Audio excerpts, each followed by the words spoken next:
Okay, this is going to be a 1995 pay-per-view rewind for the WWE. It's been 20 years since 1995. And, I wanted to talk about 1995 in general before we talk about the WWE product. 95 was the worst that the WWE was in the 90s. I really think it's the worst year of the 90s. But, looking back at 95, it was a great year. The 90s was developing its own identity. There was just other forms of entertainment that were just more popular and just more cooler than wrestling at the time. I really think Vince and the WWE was somewhat out of touch. And, Shawn Michaels and the Clique and other people even told that to Vince as the year 1995 went on. But like I said, 95 was great. I felt like, just in general, from other forms of entertainment, you have Pulp Fiction's impact, really had a huge effect on Hollywood and the movies. You had great films like Die Hard with a Vengeance, Seven, Friday, Bad Boys, Money Train, Casino. The list goes on and on. 1995 was my favorite year for movies. I really think it's an amazing year. If you haven't seen any movies from 95, go back and check them out. Even like To Die For, starring Nicole Kidman. I think that's an amazing movie. And in hip-hop, too. Not just hip-hop, but music in general. I thought it was great. MTV was friggin' awesome the first 5 years of the 90s before they totally, butt-fucked the channel and became all reality shows.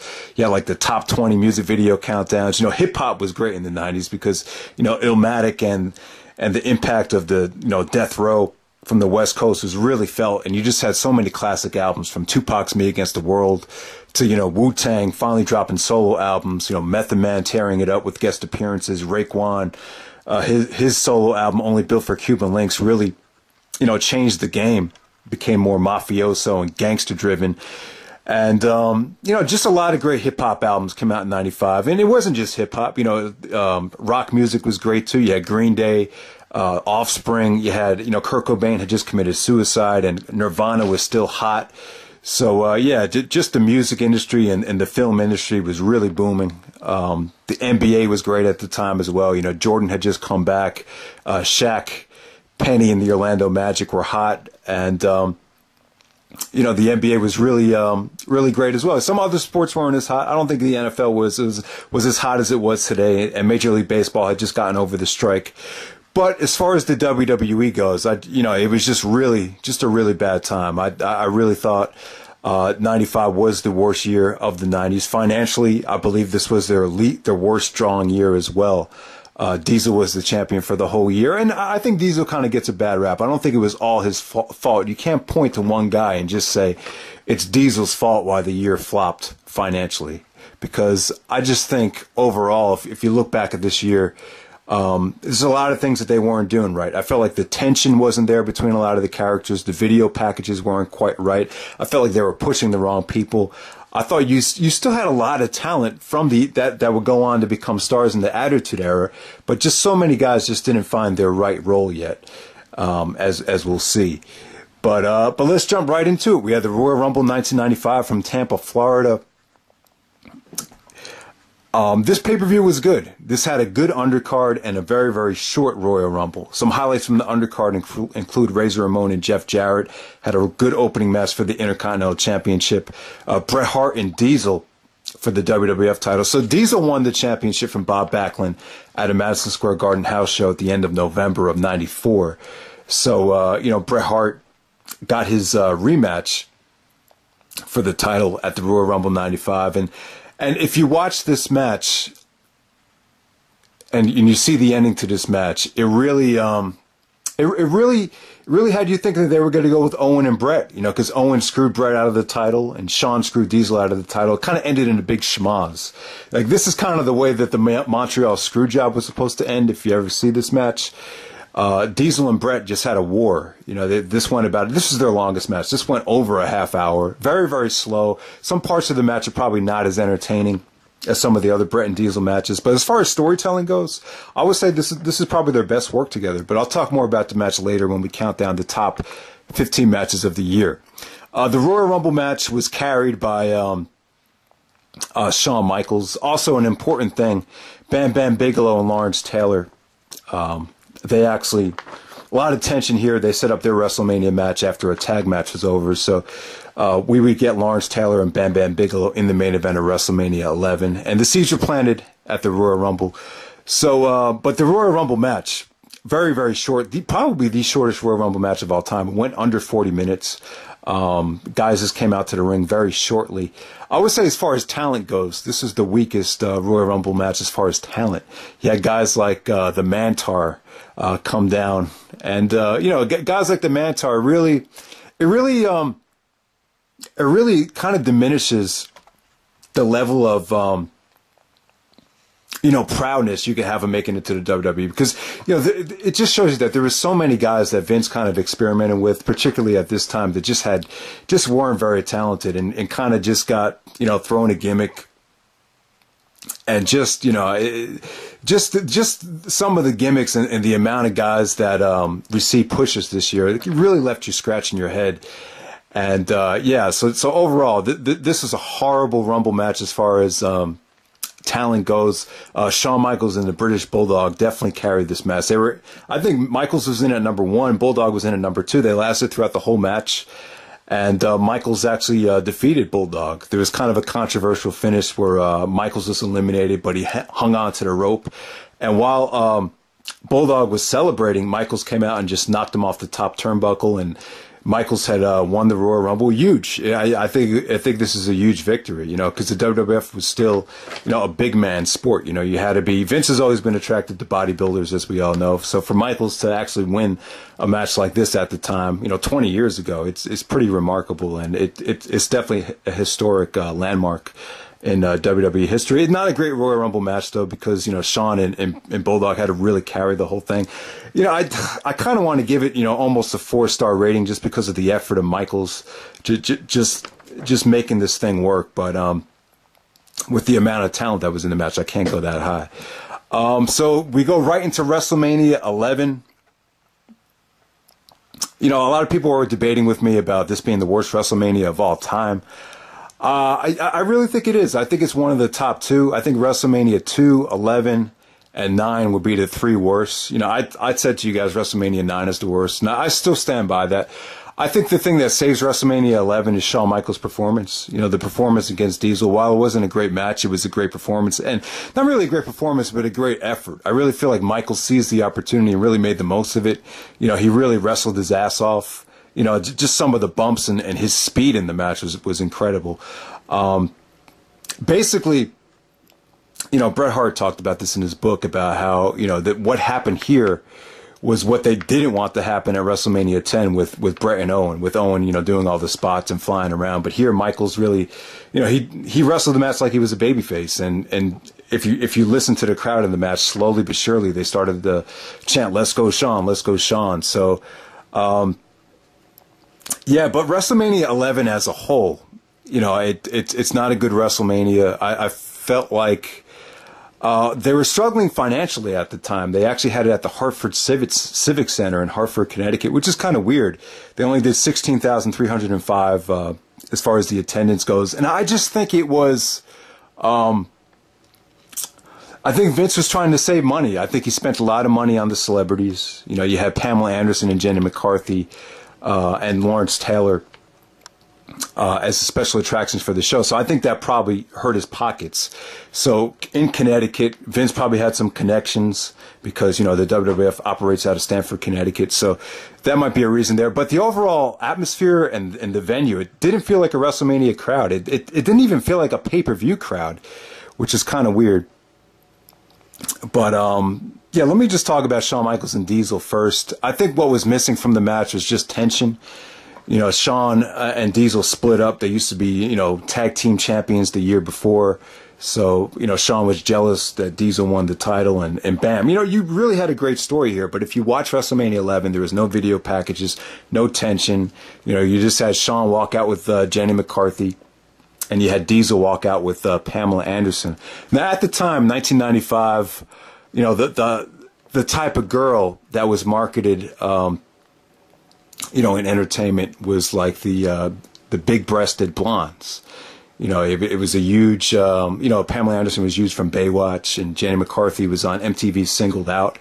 And that was just the look, that was the look of the 90s, the stripper blonde look with big tits, with breast implants. So that, and then you see it even Sable, Sonny, as the 90s went on. Janet Jameson became a huge star with Howard Stern, and her company kind of took the Hulk Hogan, Michael Jordan approach and marketed the shit out of her, and she became the biggest porn star of all time. And then you had Trish Stratus, in 2000. So, from 95 all the way to the end of the 90s, they really, that was just the look at the time, the big, busty, breasted blonde. And WrestleMania 11, that's what they went for here, as Diesel celebrated with both Jenny and Pamela Anderson as the match ended. And, it was kind of weak. Pamela Anderson didn't look like she wanted to be there. Jonathan Taylor Thomas was a 11-year-old, kid, sitcom star at the time. And I don't know, the celebrities came off very phony here. At WrestleMania 1, 10 years ago from 95, it really worked. You had Liberace, Muhammad Ali, but things had changed. I don't think these type of celebrities, and particularly Lawrence Taylor as well, these weren't the type of celebrities that are going to bring over, bring about that crossover audience, to making mainstream fans wrestling fans. It just didn't work. But as far as the main event goes, we had Lawrence Taylor versus Bam Bam Bigelow. A lot of people hate this main event. Someone even said in my last video that everybody got screwed in this main event because to put a football player in the main event of WrestleMania kind of screws everybody. I think if you look at it from its historical context, it's Lawrence Taylor was a obviously an NFL player, played for the New York Giants, won Super Bowls. Some people even put him on the Mount Rushmore of NFL players. Probably the greatest linebacker of all time. The dude was an insanely incredible athlete, one of the best athletes in sports history. So, to get a guy like Lawrence Taylor at the time, I think it was huge. And his performance was, when you consider the fact that he had never wrestled before, his performance wasn't bad. Was it a great main event by any means? No. Is it the worst main event of WrestleMania history? I wouldn't say it was the worst. It was one of the worst, but I wouldn't say it's the worst. But his performance wasn't bad, and Bam Bam is a great big man. I thought his performance was fine, but it's just one of those main events that I just think it created a sense of animosity throughout the locker room. I think the locker room. It created a bad taste in everyone's mouths. I know Shawn Michaels and Diesel were upset that they didn't get the main event here. But Vince's rationale was that this is going to help the business. This is going to, we're going to get more fans because of that. And I don't think that really happened. I think WrestleMania 11's effect, was a flop. I thought it was a bad show. And I think the side effects from the show were even worse. So overall, one of the worst WrestleManias of all time. Some stuff on the undercard, Bret Hart and Bob Backlund had an I Quit match that was really, really bad. Piper was the guest referee. He was like yelling into the mic throughout the whole thing. It's just, if you're going to book Bret and Bob Backlund, you need to kind of let them show their technical expertise. And this match just felt very rushed. And, one of the worst, definitely the worst match Bret Hart's had at WrestleMania as far as singles goes. And one of the worst Bret Hart matches of all time, without a doubt. And just a very, very dull undercard. Undertaker once again has to work with a, big man past his prime, and King Kong Bundy. Just not very good.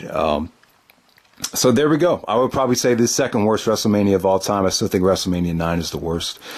In Your House 1, May 1995. They started doing In Your House pay-per-views. These are only 2 hours long. And, this time in the WWE, I did feel like they were kind of, behind with the times. I think Diesel as champion, though, fit very, very well for what they were going for. They were kind of going for like this country, I don't know if I want to say Southern, but it felt very, very country. You had Jeff Jarrett come to the company. He released a country song with the Road Dogg. You had the Godwins. You had these country boys named the Godwins coming in there.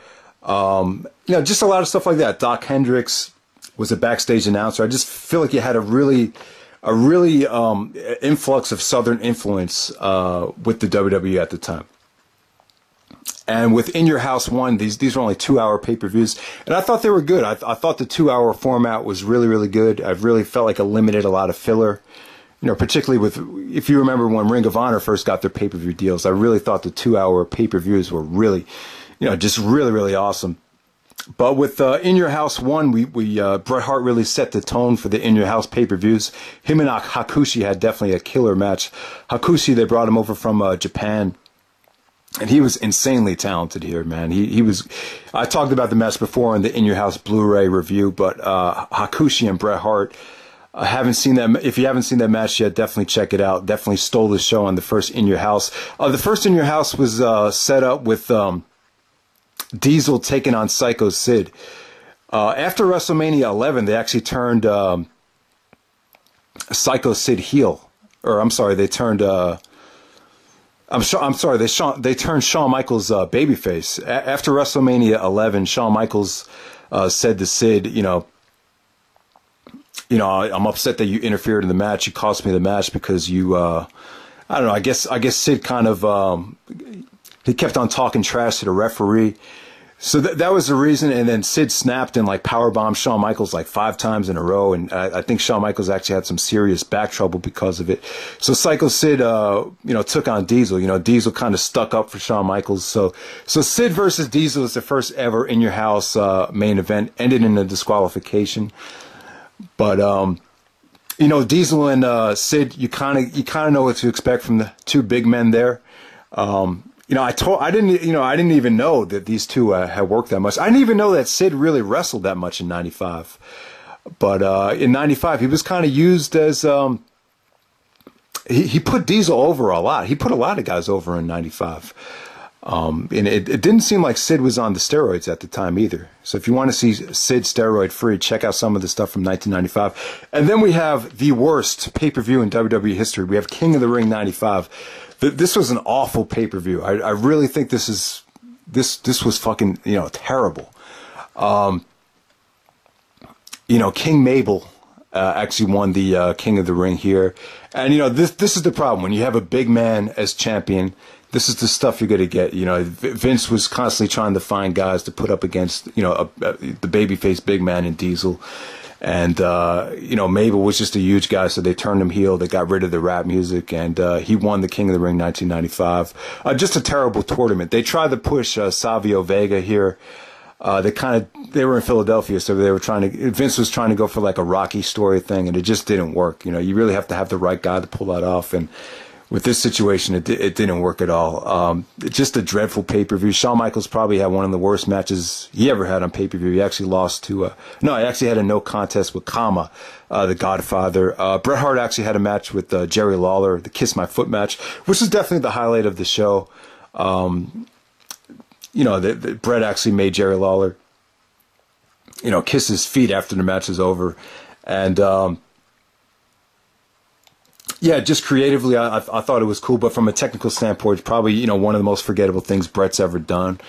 But yeah, during the King of the Ring match between Mabel and Savio Vega, the finals, they were actually chanting ECW, ECW, and Vince on commentary was kind of like, he kind of just ignored it and just went back to the action. So that was weird. But yeah, King of the Ring 95 was awful. The main event was actually Bam Bam and Diesel taking on Sid and Tatanka. Tatanka was still a heel with the $1 Million Man. This was, I believe, the summer of '95. That was it for Tatanka. But awful ending here. Vince and Doc, particularly Doc Hendricks, just very, very phony on commentary. Just the way it ended and the way they kind of was like, wow, when Diesel was posing after the match with the pyro. It was just, I don't know. This pay-per-view is fucking terrible. Do not watch this show. I had a bitch of a time trying to get through this on the WWE Network. It felt like it took me forever to get through the pay-per-view. So yeah, stay away from this show. So next time we move on to In Your House 2, July 1995. Main event was actually Diesel versus Psycho Sid in a lumberjack match. Diesel and Sid worked pretty well together. They kept the match short. Diesel actually went over Sid with a big boot. It Now, I was surprised that Sid jobbed this much, because I always envisioned Sid as being like a Brock Lesnar type of someone who didn't really work a lot, but when he did work, like Vince overprotected him. But in 1995, that was really not the case. Shawn Michaels and Jeff Jarrett stole the show. This is Shawn Michaels' first, big pay-per-view match as a babyface. And him and, I like Jeff Jarrett. I really think Jarrett probably should have won King of the Ring 95. If you look at the amount of talent that wasn't in the tournament, the priority should have been to put on an amazing tournament in 95. See, when you put on a shit fest like they did with King of the Ring, I think it really killed the pay-per-view buy rates. I really did. If someone ordered that show and they sat through it, the first thing I would have thought is, why the fuck am I going to sit through something like that again? So, in my opinion, at that time, I think it was more important to put on a good show, a good tournament, than it is to build another generic big man for Diesel. But, that's what it was. But, Shawn Michaels and Jeff Jarrett, rocked the house here. Even though they were in Jarrett's hometown of Memphis, Tennessee, the fans were solidly behind Shawn Michaels 100%. And he really got to show the full arsenal here. His first big pay-per-view match as a babyface, just awesome stuff. And then we move on to SummerSlam 1995, which was a dreadful SummerSlam. Really was. Probably one of the worst SummerSlams of all time from top to bottom. Some highlights of the show. 1, 2, 3 Kid and Hakushi. Great opener there, but the card kind of went downhill at that point. After that point, Shawn Michaels and Razor Ramon, we had the Intercontinental title ladder match. Shawn Michaels was the Intercontinental champion here. This is the rematch from WrestleMania 10. And I don't think this was quite as good as the WrestleMania 10 match. I know some people have said that, the SummerSlam 95 rematch is the best match of the 90s. So some people think it's superior than WrestleMania 10. But I think because Shawn and Razor really had no expectations at WrestleMania 10, it kind of created, more of a unique atmosphere. But with this match here, it really it's still over-delivered. I feel like it, in some ways, they really made the best of a bad situation, because at that time they weren't allowed to use the ladder as a weapon, because Vince had a deal with an action toy line where they weren't allowed to use weapons. So they really had to do a lot of creative stuff off the ladder. They actually brought out 2 ladders and did one spot onto another spot with 2 ladders at the same time. Razor actually did a Razor's Edge off the ladder. Shawn did a moonsault off the ladder. He did a splash off the ladder. Just a lot of creative things. I thought they made the best of a bad situation. The only thing that hurts the match for me is Shawn looked like he threw a temper tantrum at the end, where I think he misplaced the ladder, or he struggled to get the Intercontinental Championship belt off. I don't know if it's because the ladder was misplaced or maybe the belt was on too tight, but something seemed like it didn't go right. But still the match of the year in a weak year, and still 4.5 stars. So yeah, definitely good stuff. Diesel actually faced King Mabel in the main event of SummerSlam 95, which was very, very short but forgettable. Lex Luger actually interfered, which seemed kind of annoying, seemed kind of random. And that was the last time we saw Lex Luger, and then he appeared on Nitro a couple weeks later. Undertaker actually faced Kama in a casket match. Kama, the Godfather, actually cost Undertaker a match at the King of the Ring, and then they settled their feud in a casket match at SummerSlam. Bret Hart actually had a match with Kane, who was known as Isaac Yankem at the time, an evil dentist. And just watching this match, Kane's just never been a good worker. Even 20 years ago when he was much younger, Bret Hart really struggled to get a good match out of Kane because he's just so big. And you kind of have to question, WWE putting Rollins in the ring with someone like Kane at this point, who's just really, really old and has really, really always been kind of tough to move around in the ring. So there we go with that. Definitely probably one of the worst matches Bret's ever had was this match with Kane at SummerSlam 95. Next up, we jump to In Your House 3, which was actually a good, probably the best In Your House of 95. You had a great double main event. You had Bret Hart having a match with Jean-Pierre Lafitte, which was incredible. I think a lot of people's first exposure to this was from the Dungeon Collection set, where Bret really wanted to pay tribute to Jean-Pierre Lafitte as just an underrated worker. He kind of had like a pirate gimmick. He stole Bret's sunglasses and his jacket. They just went out there and had a roughneck of a match. This is probably like This is probably one of those type of matches Bret had back in Stampede, where it's not pretty, but it's just rough and very, very physical. Just really good stuff there. And then the main event, you had British Bulldog replacing Owen Hart, as it was Yoko and British Bulldog as the tag team champions, taking on Shawn Michaels and Diesel. Shawn, the Intercontinental champion, Diesel, the WWF champion. Kind of like a Backlash 2001 main event type of feel, where every title was on the line. So Shawn and Diesel won the tag team championships. I have to say, Diesel in '95 was good. You know, as a big man, for him to move the way he did, particularly in this match, he really impressed me. He was kind of like a bigger version of Shawn Michaels. I felt like him hanging out with Shawn all these years really paid off. And just for his size, he was a good performer, especially back in '95. I think the money kind of changed him though once he got to WCW, but this is a good, fun main event. Next up, we have In Your House 4 from Winnipeg, Manitoba, Canada, the home of Chris Jericho.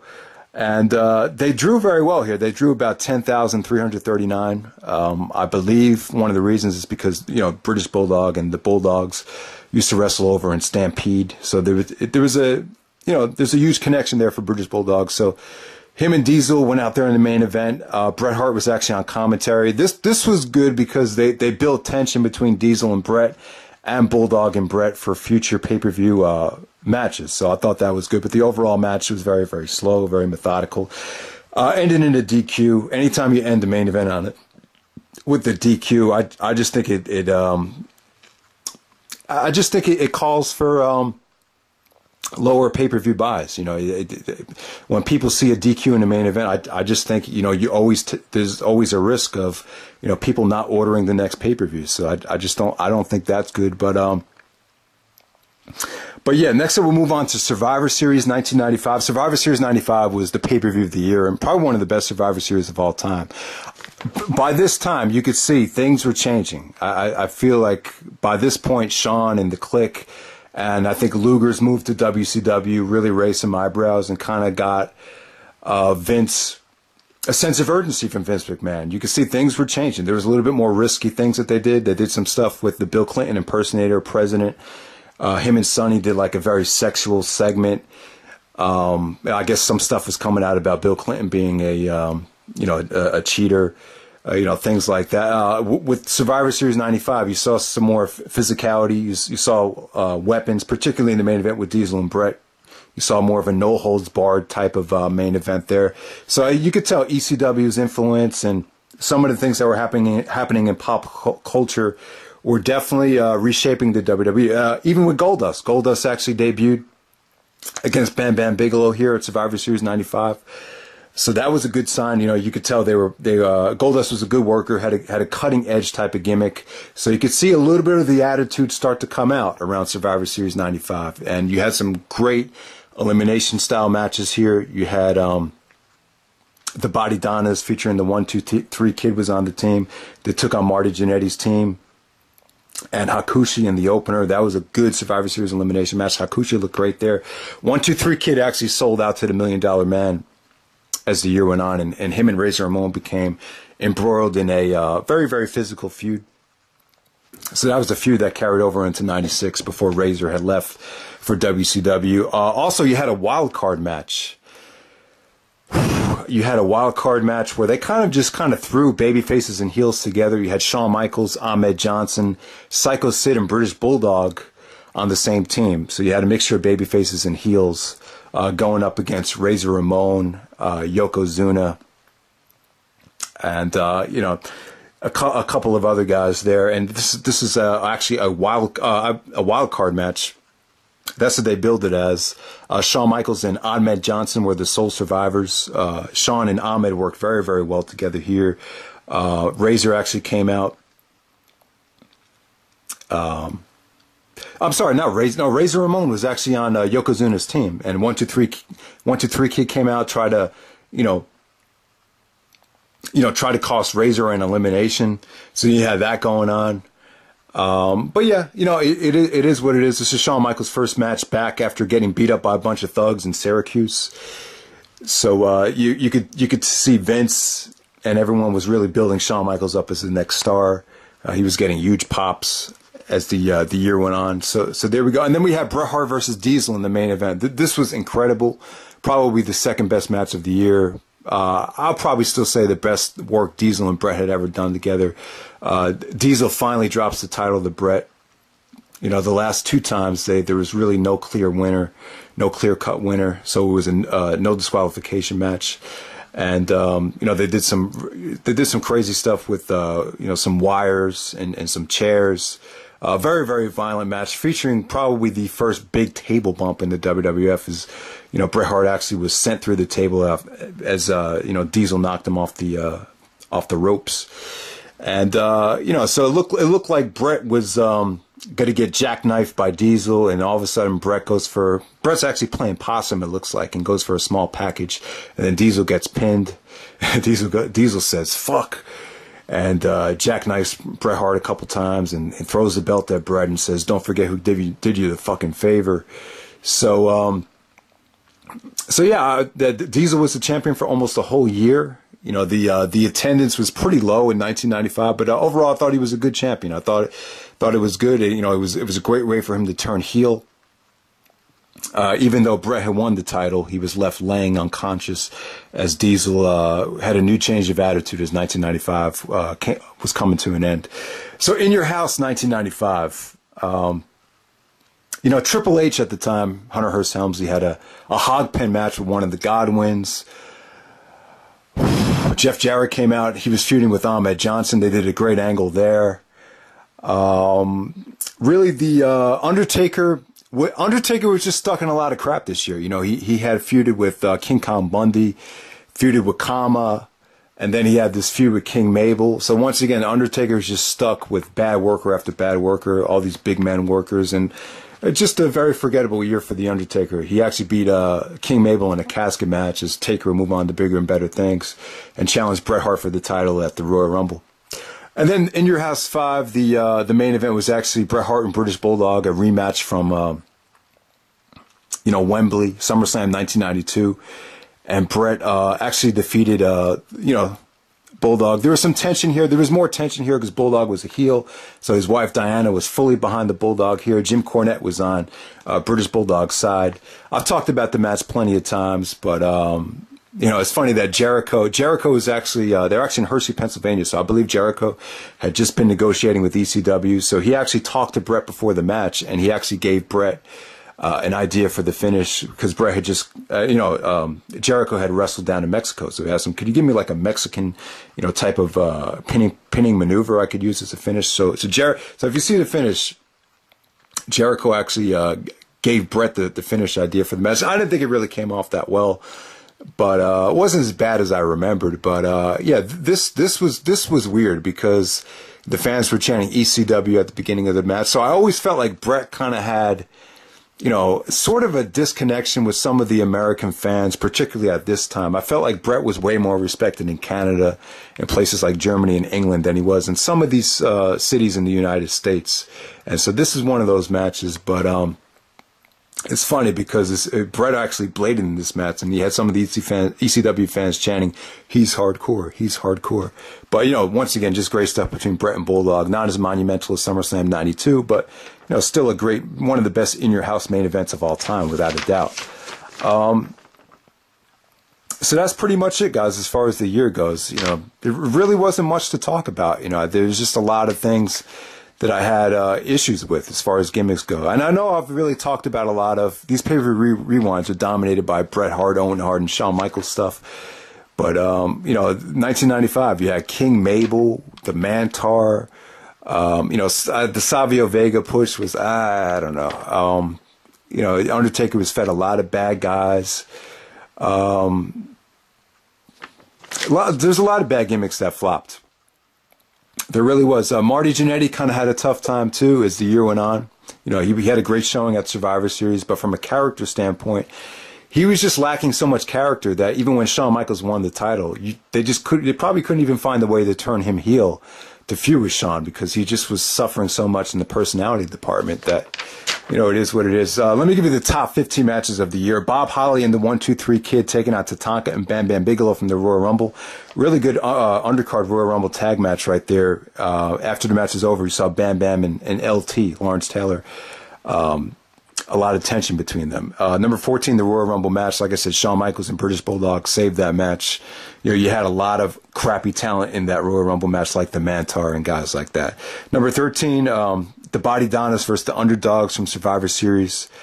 I believe 1-2-3 Kid was the sole survivor here. He joined up with $1 Million Man Ted DiBiase, went over Marty Jannetty to become the sole survivor of that opening match. Hakushi was great in that match, too. So definitely check it out. That's probably one of the most underrated Survivor Series elimination matches. Number 12, Team Michaels versus Team Yoko, the wild card match from Survivor Series 95. Michaels and Ahmed Johnson, the sole survivors. Kind of a weird match. The fans didn't really know how to react to it because you have baby faces and heels on the same team. So there was some awkward moments, like particularly when Sid was trying to get the hot tag. I guess it was Vince who instructed him to look towards the crowd so you don't see the tag.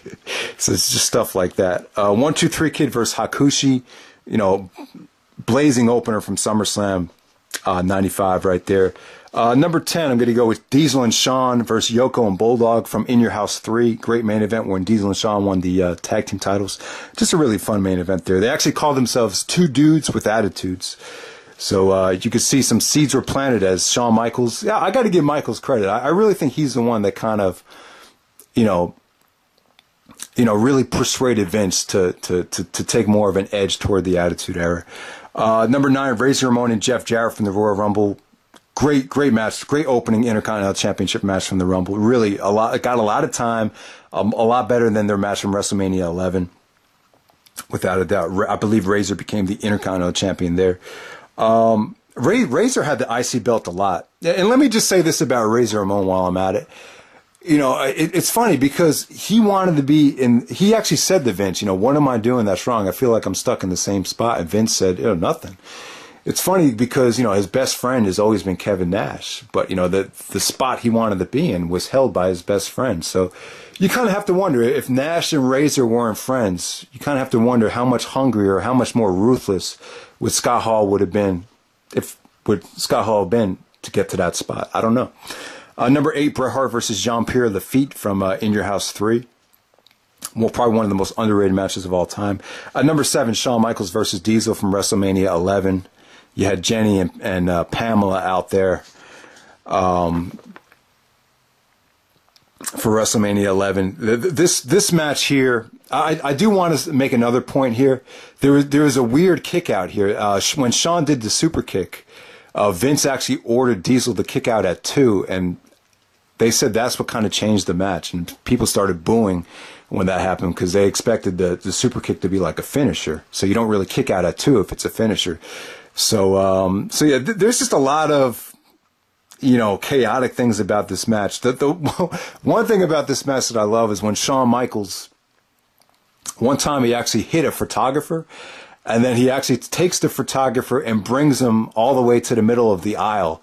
He basically throws him to the middle of the aisle, and then Jerry Lawler goes like, Shawn Michaels escorting the cameraman to the middle of the aisle, and then Vince McMahon goes like, sort of.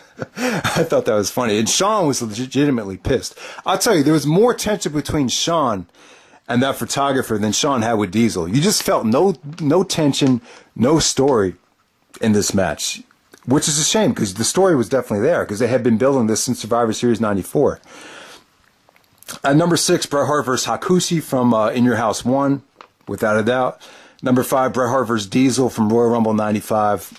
Underrated stuff. I remember I watched this match with my brother a really long time ago, and he was like, not really entertaining. I mean, it's a slow match, but, Bret's work was pretty good here. He actually worked heel through most of the match, where he did he played possum a couple times. I believe he actually took a chair and slammed Diesel's knee with it. So a lot of stuff was done behind the referee's back. So just a lot of, I believe the small package came out of nowhere, which was great because he was playing possum when he did it. So just a lot of intricate things there. He really carried Diesel to a great storytelling match. This is really Bret Hart, bringing out all the magic tricks. So Royal Rumble 95 doesn't get a lot of love because it ended in a big schmaz. Bob Backlund and Owen Hart actually attacked Bret.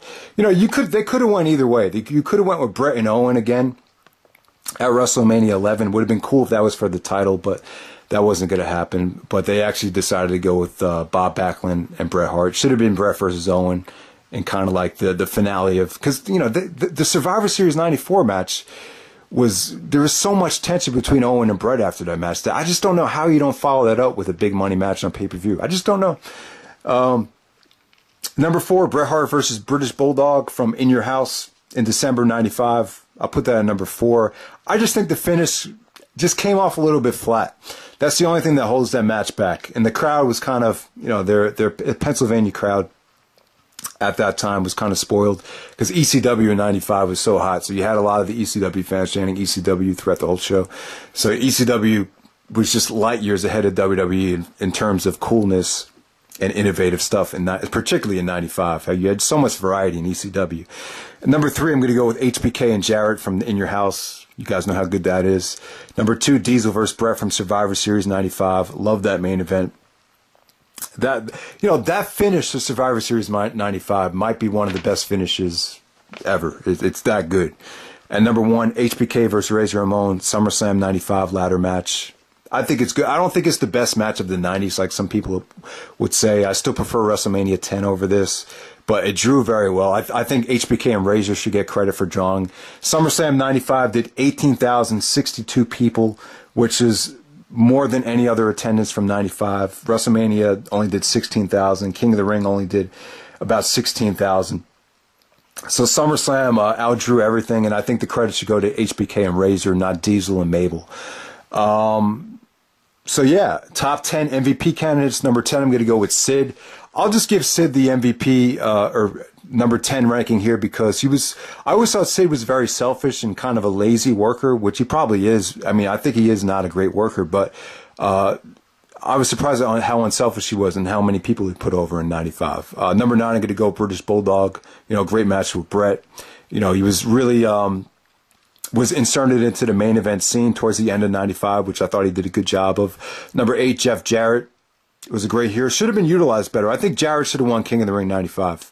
He wasn't even in the tournament. He actually managed the roadie at King of the Ring 95. I'm not going to put Triple H on the list. He just really didn't get into his zone yet.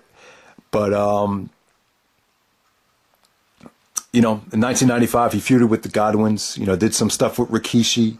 Really, Hunter Hearst Helmsley really didn't break out yet, so I didn't put him on the list. Number 7, I'm going to go with Owen Hart. Owen kind of had a weaker year than he had in 94 when he had an amazing year. He just didn't have, you know, he was just robbed. You know, he tagged up with Yokozuna for most of the year. He was actually kind of squashed by Diesel in December of 95, the December In Your House pay-per-view. Number 6, go with 1-2-3 Kid. Had some good tag matches with Razor. Had some, you know, sold out to the $1 Million Man. Had a great match with Hakushi. Just, you know, the Kid had some good stuff in 95. I believe he actually had a good match with the roadie as well in July. Number 5, I'll go with Razor Ramon. You know, Razor was just solid. He was a solid Intercontinental Champion, but he just never progressed beyond the Intercontinental Champion ranks. You know, by the time he won it in 95, again, it's just like he was stuck in the same spot for 3 years in a row. So I really think he made a great move by going to WCW. Number 4, I'm going to go with Hakushi, underrated worker. Really wasn't a full-time guy on the roster, but you know, whenever this guy did wrestle, he was amazing. You know, an amazing athletic, you know, worker. Just refreshing too. Number 3, going to go with Diesel, champion for a whole year.